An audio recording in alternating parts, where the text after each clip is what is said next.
Hello বন্ধুরা, আজ গোটা সিডলিং ট্রে নিয়ে চলে এসেছি। এখানে 3 রকমের গাছ আছে, 3 রকমের চারা আছে আর কি।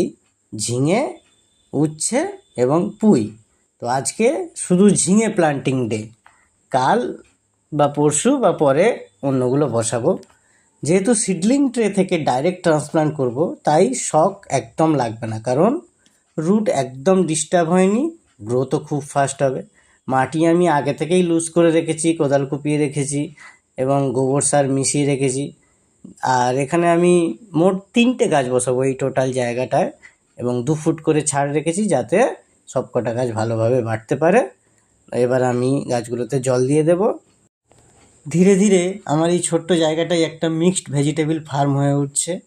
আর আমার যেখানে আগে টমেটো গাছগুলো ছিল সেই জায়গাটা আমি পরিষ্কার করে ফেলেছি। এবার এটা কুপিয়ে নিয়ে এখানে অন্য সবজি দেব। টাটা।